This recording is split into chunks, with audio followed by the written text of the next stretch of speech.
कांग्रेस के अनुसार उसका घोषणा पत्र पार्टी के 5 न्याय, हिस्सेदारी न्याय, किसान यात्रा, नारी न्याय, श्रमिक न्याय और युवा न्याय पर आधारित होगा। लोकसभा चुनाव 2024 के लिए कांग्रेस पार्टी आज अपना घोषणा पत्र जारी करेगी। कांग्रेस अध्यक्ष मल्लिकार्जुन खड़गे और राहुल गांधी आज सुबह 11:30 बजे नई दिल्ली कांग्रेस मुख्यालय में पार्टी का घोषणा पत्र जारी करेंगे। कांग्रेस का मैनिफेस्टो 5 न्याय और 25 गारंटी पर आधारित होगा। इसके अगले दिन जयपुर और हैदराबाद में जनसभाएं आयोजित की जाएगी, जिनमें पार्टी के शीर्ष नेता शामिल होंगे। कांग्रेस के अनुसार उसका घोषणा पत्र पार्टी के 5 न्याय, हिस्सेदारी न्याय, किसान न्याय, नारी न्याय, श्रमिक न्याय और युवा न्याय पर आधारित होगा।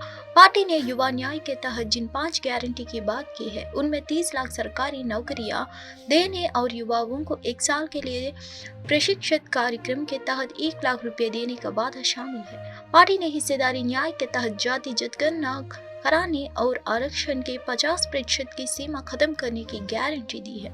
उसने किसान न्याय के तहत न्यूनतम समर्थन मूल्य को कानूनी दर्ज, कर्ज माफी आयोग के गठन तथा जीएसटी मुक्त खेती का वादा किया है। कांग्रेस ने श्रमिक न्याय के तहत मजदूरों को स्वास्थ्य का अधिकार देने, न्यूनतम मजदूरी 400 रुपये प्रतिदिन सुनिश्चित करने और शहरी रोजगार गारंटी का वादा किया है। उसने नारी न्याय के अंतर्गत महालक्ष्मी गारंटी के तहत गरीब परिवारों की महिलाओं के 1-1 लाख रुपए प्रतिवर्ष देने समेत कई वादे किए हैं। कांग्रेस के राष्ट्रीय प्रवक्ता गौरव वल्लभ गुरुवार 4 अप्रैल को पार्टी से इस्तीफा देने के बाद बसपा में शामिल हो गए हैं। उन्होंने सुबह ही कांग्रेस अध्यक्ष मल्लिकार्जुन खड़गे को लेटर लिखकर इस्तीफा दिया था। गौरव ने खड़गे से कहा था कि वे ना तो सनातन विरोधी नारे लगा सकते हैं और ना ही सुबह शाम देश के वेल्थ क्रिएटर्स को गाली दे सकते हैं। इसी वजह से पार्टी से इस्तीफा दे रहे हैं। गौरव वल्लभ ने कहा, मैं आज भगवान श्री राम से प्रार्थना करता हूँ कि वह कांग्रेस के लोगों को सद्बुद्धि दे और वे सनातन के खिलाफ बोलना बंद करें। उन्हें रचनात्मक आलोचना में भाग लेना चाहिए। लगातार मोदी जी की आलोचना करते करते कांग्रेस पार्टी उस स्थिति में पहुंच गई है जहां वह अब खुद की आलोचना कर रही है। 24 घंटे के अंदर कांग्रेस के 3 कद्दावर लोगों ने पार्टी छोड़ दी है। बुधवार शाम को बॉक्सर विजेंद्र सिंह ने, फिर देर रात पूर्व सांसद संजय निरुपम और गौरव ने। कांग्रेस ने राजस्थान विधानसभा चुनाव 2023 में गौरव वल्लभ को उदयपुर सीट से मैदान में उतारा था, लेकिन वे बीजेपी के ताराचंद जैन से 32,000 से ज्यादा वोटों से हार गए थे। गौरव वल्लभ ने एक टीवी डिबेट से चर्चा में आए थे। तब उन्होंने बसपा प्रवक्ता से पूछा था कि ट्रिलियन में कितने शून्य होते हैं, ये तो बता दीजिए।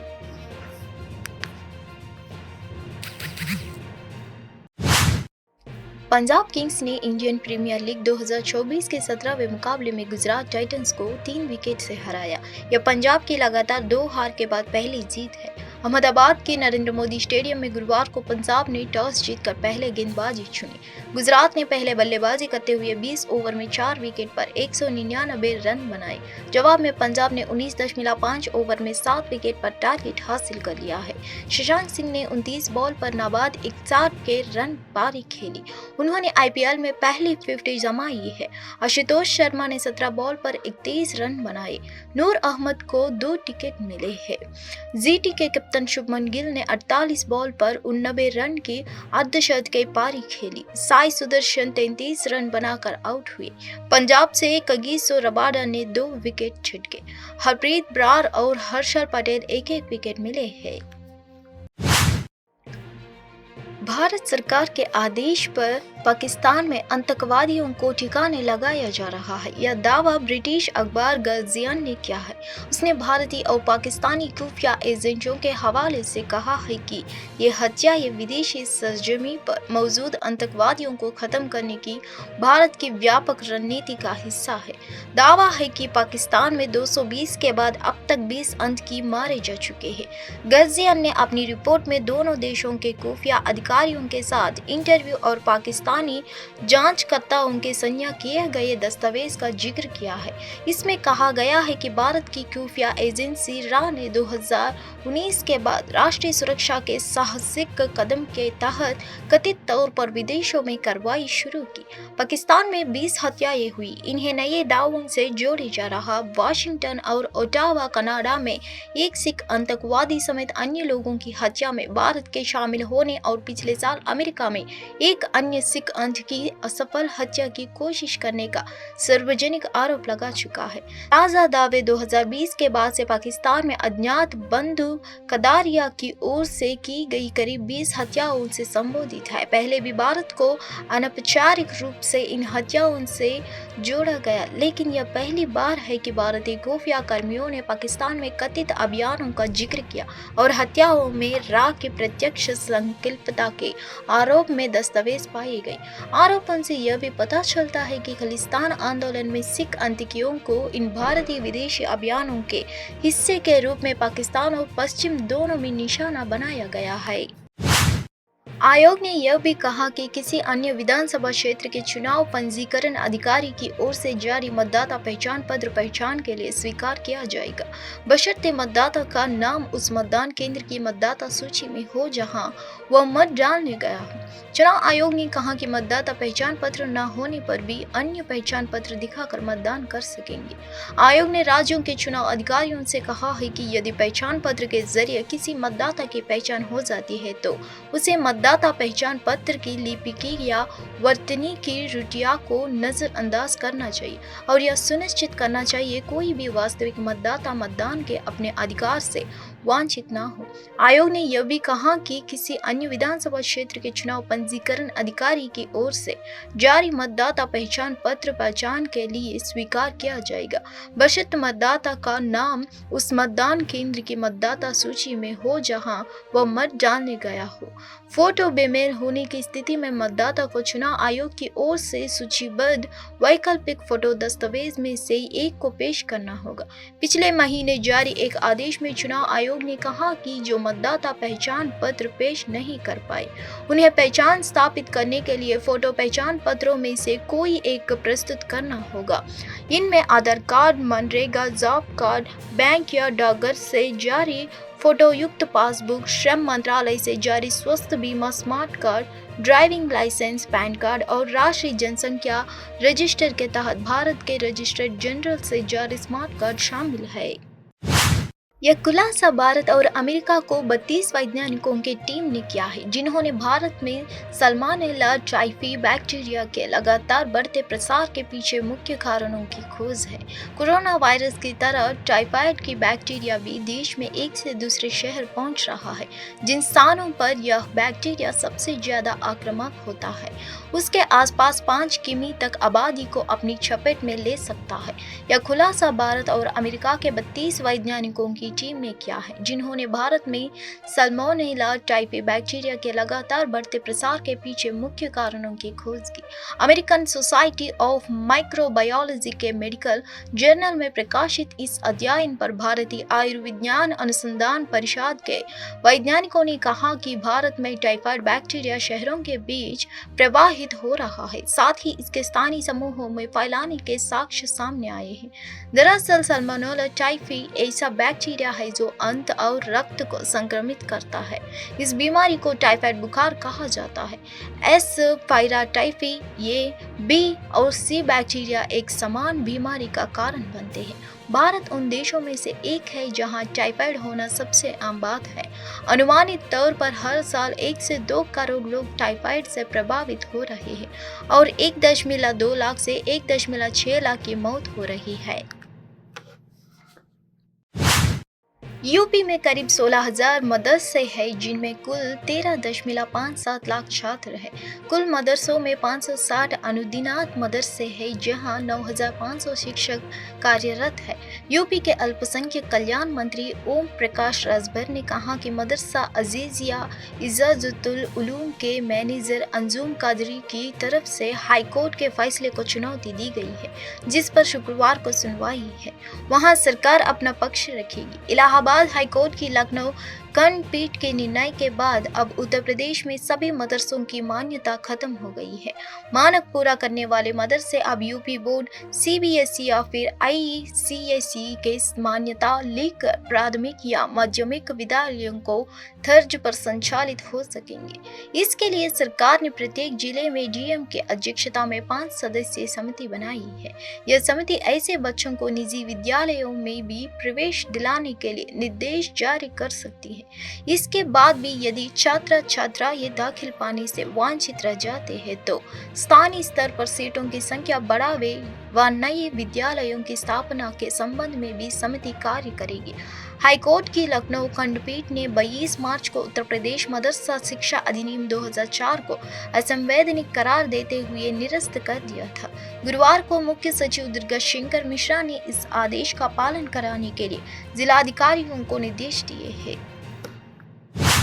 सपा के राष्ट्रीय अध्यक्ष अखिलेश यादव ने सुशील दीक्षित को हटाकर फकीर सिद्दीकी को नगर अध्यक्ष बनाने का पत्र जारी भी कर दिया है।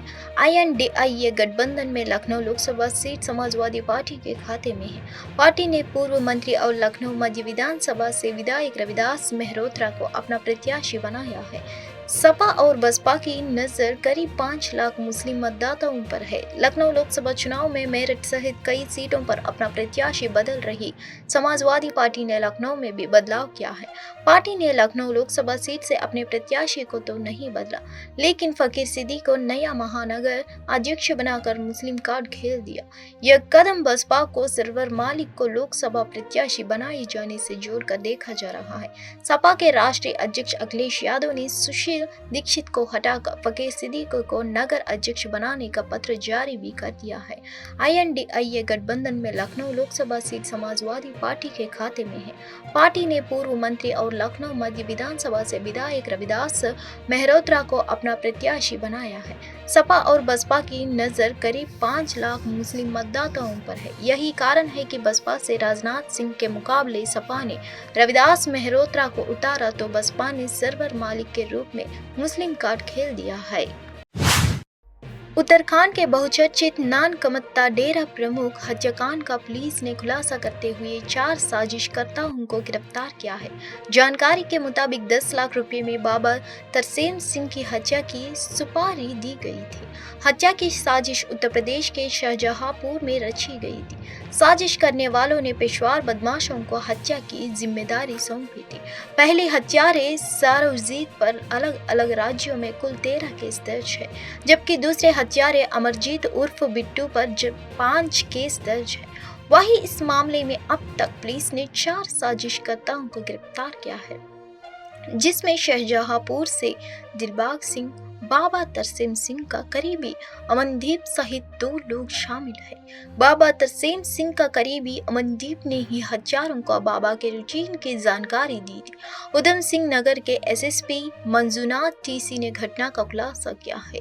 उन्होंने बताया कि वारदात को अंजाम देने के लिए 19 मार्च को ही हत्यारे नानकमत्ता आ गए थे और 28 मार्च को नानकमत्ता डेरा प्रमुख बाबा तरसेम सिंह की हत्या कर दी। बता दें कि हत्या के मामले में 5 लोगों के खिलाफ नामजद FIR दर्ज है। रिटायर्ड IAS अधिकारी हरबंस चुग के खिलाफ भी FIR दर्ज हुई है। बता दें कि रिटायर्ड हरबंस चुग नानकमत्ता के प्रधान है। वही तराई सिख सिंह के अध्यक्ष प्रीतम सिंह संधू के खिलाफ भी FIR दर्ज की गई। यूपी नवाबगढ़ के जत्थेदार बाबा अनूप सिंह के नाम भी दर्ज है।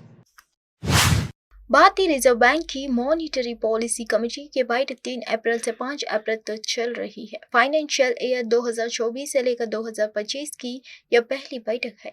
ऐसे में आपकी लोन EMI सस्ती होगी या महंगाई का बोझ बढ़ेगा, इसका फैसला आज यानी शुक्रवार सुबह 10 बजे हो जाएगा।